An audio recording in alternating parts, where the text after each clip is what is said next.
Maxwell. Welcome back to my channel. This is JMax Reacts. Today we're watching a video by Amiri that says worst love songs by rappers. Let's see what happens. Alright, so boom. 5 worst love songs by rappers. So really quick, when I mean love songs, I'm using the term a tad bit loosely. By love song, I mean a song where the artist either metaphorically or directly expresses their feelings for anything. Their love for money, cars, or of course, women. In regards to women, it could also just be a song where they're talking about like the girls they mess around with. Clearly that isn't love, but whatever, it's my video. But don't forget to like this video, subscribe, hit the notification bell, and follow the artist Toneless on his Instagram and SoundCloud, and let him know if you enjoy his song, Anything For You. I'll do anything for you. If you wanna lose all of that dumb shit, I'll do anything for you. Now I'm popping at the news, I'm popping with the views, and I'm cool, the Johnny and the booze. I mix it with the use, and we be riding with my crew. Everybody cool, you see me at the zoo. They wanna be the hype kid. Girl, that's just some child's play. Bounce that shit like I heard this song so long. I've heard Drake's Views album, but I've never listened to it except for this song. Child's Play is the only song on the album that I've sat down and listened to the song and paid attention to what Drake was saying. With that being said, I see people call Child's Play one of the best songs or the best song on the album. And I would say this must be a horrible album if Child's Play is one of the best songs on it. This song is the exact reason I see why people call Drake a light-skinned, simp, soft-ass dude. And it's crazy because he tries to act hard on this track, but realizes he's actually a huge pussy. So the song is about how Drake knows that the girl he's currently with is only with him for his money. But he doesn't care that she's only with him for his money, because he's cool with it as long as she... So that's where the title of the song comes from. Buying her fancy clothes and accessories, like that's light work for him. That's child's play. He's cool with spending his money on her as long as the sex is good. So as you can tell off that premise, this is clearly a terrible relationship. Both parties are just using each other. So with the first verse, and no, I'm not about to say anything about the whole, oh, why you want to fight with me at cheesecake thing that everybody complains about. He's talking about how he doesn't like when she makes a scene in public when arguing with him, and that she's always nagging and being childish. And with her being childish, Drake says, don't make me give you back to the hood. Saying that he brought her from rags to riches and can easily take that lifestyle away from her if he wanted to. But Drake says that he's not going to do that because his mom raised him to be a gentleman. The problem I have with this is that a gentleman wouldn't even use this as a threat to begin with. What man tells a woman he loves, I will take everything away from you in a blink of an eye if you don't get your act together? You're not even supposed to say something like that. The line itself sounds like something very savage to say, like, don't make me give you back to the hood. Usually you would hear that and be like, damn. But in this case, the line doesn't work. He just sounds ridiculous. But he probably doesn't even love this girl. Like I said, he just wants her to... So let's move on. For the second verse, he admits that sometimes he lies to her to protect her feelings. And here's the crazy part. This nigga changes his mind about giving her back to the hood because he wants her to know that you have someone that loves you. I took you from the hood. I can never give you back. I just want to let you know that someone loves you back. So, oh, would you look at that? This simp ass does love her. If that's the case, nigga, why are you threatening her talking about I'll give you back to the hood if you don't act right? And then gonna say, oh, but I can never do that because I love you too much. Now, some of you may say when you get in an argument with somebody you love, you tend to say stuff you don't mean. And you're just saying anything because you're angry. But these two don't love each other. Like, bro, you said that you just want the sex and she just want your money. So why is the word love even involved between you two? This is a horrible relationship which results in a horrible song. And like I said, Views must be a terrible album if people consider this one of the best. If you consider this a good song, I'm convinced that you did not listen to the lyrics. Because what Drake is saying is actually very, very ridiculous. But I'm done talking about this damn song, man. And Drake is really one soft ass pussy. Damn. You're nothing but a snake chasing cocktails and midnight. You're never gonna amount to anything but a midnight. This song is why I said in the beginning that it doesn't have to necessarily be about love, and it could just be a song about the hoes that the rappers talks to. So this is where we have Bitnight by Wayne. Bitnight is a slang term for bitch, and this is one of the dumbest slang terms like ever. Like, just say the B word or unstable creature. This song was on Wayne's second album, Lights Up, so this was early Wayne. He still had a lot of stuff to work on with his rapping style. His style was mostly good, but he did have some slip-ups here and there, such as this song. Every verse is just talking about a girl that he met that he's just trying to hit. But when the girl wants to kiss him or bring up a relationship, he stops her and say, hey, Bitnight, is you tripping? Or Bitnight, is you stupid? Now, this song has one of the most obnoxious flows that Wayne has ever had on the track.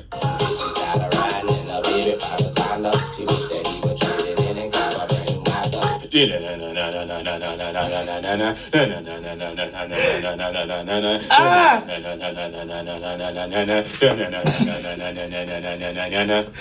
his defense, that was the shit for us in the South back in the day. That's what we like to hear. Like him, Juvie, all of them. Single line in this song is rap like that. From all 3 verses, he speaks like this. Wayne's delivery and voice is so irritated on this track. The chorus is horrible too, because for every girl he's having sex with, he's telling them that if your baby comes born with braids, I ain't the paw. So he's telling them off rip, he's not taking care of the child if she has one. And then for some reason, this nigga is humming on the hook too. That was a thing back in the day. Y'all know how frustrating that is to be trying to listen to a song and then someone in your ear going, Imagine you were trying to listen to a YouTube video and someone was doing that shit. You wouldn't be able to hear anything the person in the video was saying. So yes, Bitnight by Lil Wayne is a poorly constructed song. It has such a simple topic. That correctly. If you want to hear a good Lil Wayne song about love, then check out, and no, I'm not about to say How to Love. Can never figure out how to love. Hell no, not that song. The song I'm talking about is Young and Blues from his 500 Degrees album. That's one of the smoothest songs Weezy has ever made. Young and Blues, y'all. Young and Blues, y'all. You're a big girl now. Fully grown with your hormones now. Got your own home and you're alone when I don't want to get you back. This is So one of Nostradamus is the album any Nas fan would tell you that's when he started sharply declining. This is the first album where you might say to yourself, there is no way this is the same person that made Illmatic. And that's how disappointing the album is. And the song Big Girl is one of the main tracks on the album that will make you shake your head in disgust. Me personally, I thought Nas was a pedophile when I first heard this song. Damn. As soon as the song starts, the chorus has him saying, you're a big girl now, fully grown with your hormones now. Got your own home and you all alone when a bone, get your back blown out. Then he says, no more daddy's little girl. The reason I said this sounds pedophilic is the lyrics, of course. You looking at a girl talking about, oh, she got hormones now, and you're no longer your daddy's little girl. This sounds like he saw a girl that was 11 years old and didn't see her again until she was 19, and now he's trying to slide. Or maybe she was 17, now she 18. Well, she grown now, so it's not illegal. So lyrically, this chorus is very, very creepy. The second bad thing about it is that Nas cannot sing. Like, he actually sang that whole "you're a big girl now, no more daddy's little girl" part. You're a big girl now. Fully grown, don't want to get you back. Little girl. You're a big girl now. Imagine you never heard this song before. So for you, this is a new track, and this is what you hear in the first 10 seconds. You'll be thinking like, ugh, man, like Nas is such a creep. So apparently the song is not about Nas trying to slide on a 5th grader. The first verse is pretty much a nasty Nas verse. Like, Nas has a persona where he talks about sex and hoes, and he uses that persona for this verse. It's very detailed and uncomfortable to listen to, so I'm not going to recite anything from it. Okay. The middle of the second verse is what I want to talk about instead. So Nas tells his girlfriend that all of the other females that she know be trying to get with him and have sex with him. So one day, his horny tendencies get the best of him. So he's in the car with this chick, and he about to get some, and then his girlfriend shows up. Like, I want y'all to listen to the story and tell me how stupid y'all think this is. So the girlfriend is hella angry, and instead of fighting Nas, she fights the girl he was about to have sex with. But what happened was, Nas's girlfriend started getting her ass beat. So that's already bad enough for you to run up on somebody and then you start laughing. What makes this story a million times worse? This nigga Nas starts helping his girlfriend beat up the other woman. The fuck? Can't let her get the best of you, so I rescued you. Only thing left to do was to grab her so you could jab her to the cheap shot. Are you freaking kidding me? This motherfucker was ready to cheat on his girl with someone else, and his girlfriend catches them and starts fighting the other chick, and he decides to act like he's all innocent and help his girlfriend defeat the other woman? I mean, goddamn, this is even worse than Drake's relationship in Child's Play. I know they say no rapper is perfect and every rapper is going to slip up and make a bad track at some point, but I don't want to hear any excuses. Big Girl by Nas is a ridiculously terrible song, and it's the worst song I've ever heard from him. I don't want to hear nobody defending Big Girl. This is so awful. Nah, we can't do that. Every time I see one of these videos and he put Nick Cannon in, I'd be like, why would you include this man? Who takes that serious? Admittedly, Nick Cannon did say that this was a freestyle, that he just walked in the booth and did it. It's not like he sat down and actually tried to write a true love song. I believe him, but I feel like if he did actually try to write a love song, that it would actually be worse than this. Everything on the hook is good in terms of his singing, but I feel like the hook was meant for a completely different song. Yeah, what he's talking about and what Nick is talking about do not match at all. Jeremiah sings about the great things he would do for a girl if they were together, saying that the sex would be great and that he would never lie to her. This nigga Nick, on the other hand, instantly starts his verse with, Nah, mama, I ain't shit. Nah, mama, I ain't shit. Told you in 2006. It's been 10 years and she's still on my dick. And then really everything that Nick says afterwards just gives off like F-boy vibe. It's just a simple song about how much of a player he is and how he wants to sleep with women with good pussy. One of my issues with the song, the Freestyle, is there are numerous moments where he just repeats the same line just to take up space. There's like 4 instances where he repeats a line 2 or 3 times, either exactly the same or he changes a few words. In terms of the differences between Nick's and Jeremiah's lyrics, I want to say that it was done intentionally and that Nick raps about how he pretty much wouldn't treat you right because he's just a player, and Jeremiah is the opposite, saying that he would treat her nice if he was her man. But I think I'm giving Nick Cannon way too much credit. There's no way in hell that's what he was going for. I don't think Nick Cannon can write something cohesive like that. This was just a poorly written song, freestyle, whatever, whose message is not consistent, and it was made by Nick Cannon, so that's good enough for it to be on here. In the summer of 2016, Nick Cannon was on Big Boy's radio show, and he said he made the song to reference how difficult it is being single, and that now he's just going to be straight up with women from the gate and tell them that he ain't shit. So he's not playing a character or anything. This is Nick Cannon really telling women not to expect a lot from him when you meet him. And with that, everything surrounding this song is pretty ridiculous if you ask me. When I scream fuck you, 'cause I'm strong. Oh my God. Here's the thing.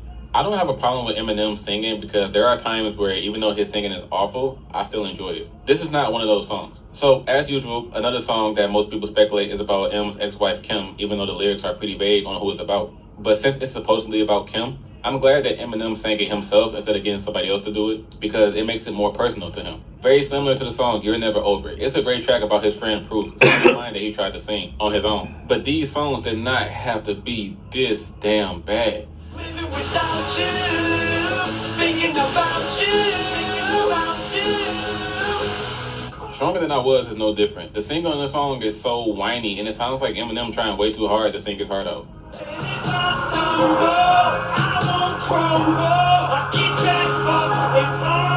think it's the production on them songs. Like I just watched the video about Eminem. People was pissed off, press dragging me in the comments, arguing with them.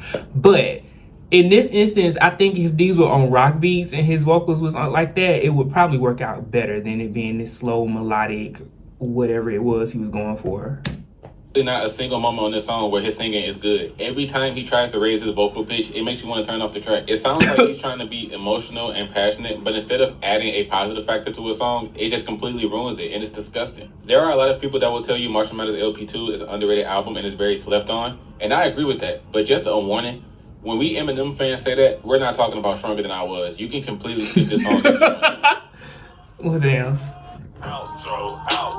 But yeah, I watched a video that said if Eminem was charged for his lyrics, that shit had me so messed up in the head. I was like, I can't listen to this shit no more. But yeah, I think if that was done over like a rock instrumental or just something a little bit more fitting for the vocal just doesn't fit the production, in my opinion. But yeah, these were some very, very horrible love songs. I have not heard Child's Play by Drake in I don't know how long. Terrible song when you do think about the lyrics. In the moment, you just get caught up in like the melody and like the actual production. But like, yeah, it's a pretty terrible worded song. The Lil Wayne joint was probably some shit I heard when I was a kid in my dad's car. But yeah, I grew up in that era of you know, Wayne's music, the Hot Boys, and everything else. Like that just was what we liked as kids at that time. So a lot of these videos with Amiri, I be going back down memory lane like, damn, I'm getting old. But then too, like, this is the shit we used to listen to. And we thought it was hot. But now listening back, it's like, this shit was horrible. Like, crazy and cringe. I'm excited to see what's in part 2. We'll watch that one in a little bit. But let me know your thoughts on this one below. Comment, like, subscribe. Until next time. Peace.